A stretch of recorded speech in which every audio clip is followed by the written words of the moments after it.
మొట్టమొదటిసారిగా ఒక దొంగకు ఆ దేశానికి సంబంధించినటువంటి ఒక గొప్ప మెడల్ ఇచ్చి సత్కరించబోతున్నారు. ఆ దొంగ ఎవరో మీ అందరికీ తెలుసు. మోసిన్ నఖ్వీ. ఆ దేశం పాకిస్తాన్. అక్కడ ఇవ్వబోతున్నటువంటి medal Shaheed Zulfikar Ali Bhutto excellence gold medal award. So ఈ పాటికి మీకు విషయం అర్థమయ్యే ఉంటుంది.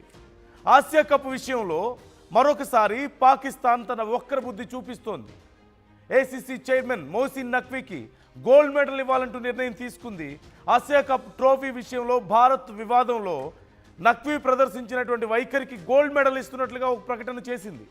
ఇండియాతో క్రీడా రాజకీయ సంబంధాల ఉద్రిక్తతల వేళ నఖ్వీ వైఖరి పాకిస్తాన్ గౌరవాన్ని నిలబెట్టిందంటూ ఆ నిర్వాహకులు భావించారట.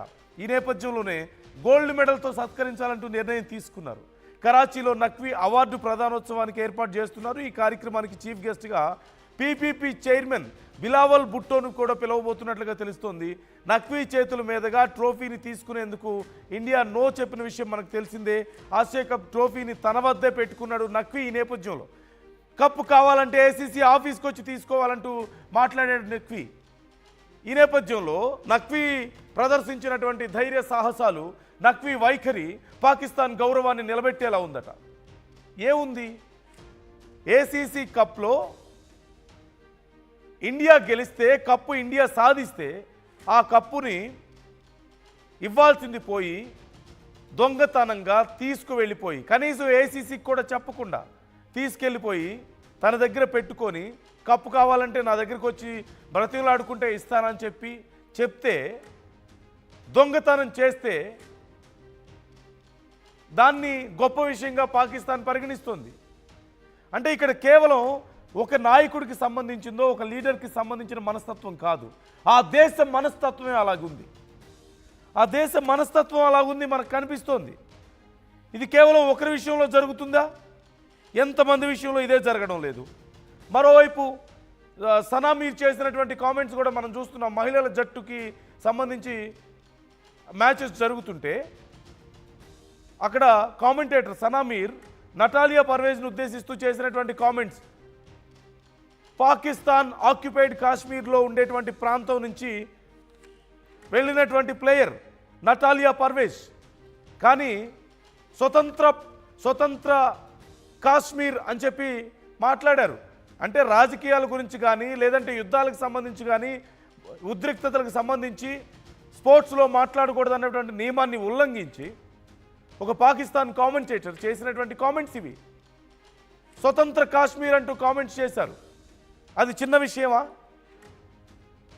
పాకిస్తాన్ ఆక్యుపైడ్ కాశ్మీర్కి సంబంధించినటువంటి ప్లేయర్ని అలా సంబోధిస్తారా? తర్వాత లేదు, నా మాటలను తప్పుగా అర్థం చేసుకున్నారని కవర్ చేసుకునే ప్రయత్నం మనకు కనిపించింది. So this is the situation. ఓ పక్క పాకిస్తాన్ భారతదేశం యొక్క భూభాగాన్ని ఆక్రమించుకుంటే అది స్వతంత్ర ప్రాంతంగా ప్రకటిస్తూ వాళ్ళ కామెంటేటర్ చెప్తారు. భారతదేశం ఒక కప్ని గెలుచుకుంటే ఆ కప్ని దొంగతనంగా తీసుకువెళ్ళి నా దగ్గరికి వచ్చి బ్రతిమలాడుకుంటే ఇస్తాను అని చెప్పేసి, మీ కెప్టెన్ వచ్చి నా దగ్గరికి వచ్చి బ్రతిమలాడుకుంటే ఇస్తానని చెప్పినటువంటి ఒక వ్యక్తికి అక్కడి అత్యంత గొప్ప పురస్కారాన్ని ఇస్తారు. Shaheed Zulfikar Ali Bhutto excellence gold medal ఇస్తారు. ఏం గొప్ప చేశాడని, ఏం గొప్ప సాధించాడని చెప్పేసి ఏసీసీ చైర్మన్గా ఉండి భారతదేశం మీద విషం కక్కినందుక, భారతదేశం గెలుచుకున్న కప్పుని దొంగతనంగా తీసుకెళ్లి తన దగ్గర పెట్టుకున్నందుక, చివరికి ప్రపంచ దేశాలు సైతం భారత్ వైఖరిని చూసి పాకిస్తాన్ ఆటగాళ్ళని, లేదంటే నఖ్వీని తీవ్రంగా ద్వేషిస్తున్నందుక, ఆ ద్వేషాన్ని మూటగట్టుకున్నందుక,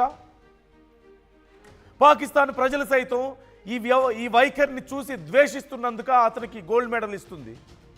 ఇక్కడ ఇంటర్నల్గా ఇలాంటి ఒక మెడల్ ఇవ్వడం వెనక చాలా పెద్ద రాజకీయం ఉంది, చాలా పెద్ద రాజకీయం ఉంది. నేను దాని గురించి మీకు ఎక్స్ప్లెయిన్ చేయబోతున్నాను. బట్ బిఫోర్ దట్ ఒకసారి అసలు ఈ గోల్డ్ మెడల్ ప్రాముఖ్యత ఏంటనేది చూద్దాం. Shaheed Zulfikar Ali Bhutto excellence gold medal ఇది ఎందుకు ఇస్తారు అన్నప్పుడు, ప్రజాస్వామ్యానికి గొప్ప కాంట్రిబ్యూషన్ ఉంటే, ప్రజాస్వామ్యం పరిడి వెళ్ళడానికి గొప్ప సేవ చేస్తే ఇస్తారు. అసలు పాకిస్తాన్లో ప్రజాస్వామ్యం ఎక్కడుంది? అలాగే సామాజిక న్యాయం కోసం కృషి చేస్తే ఇస్తారు.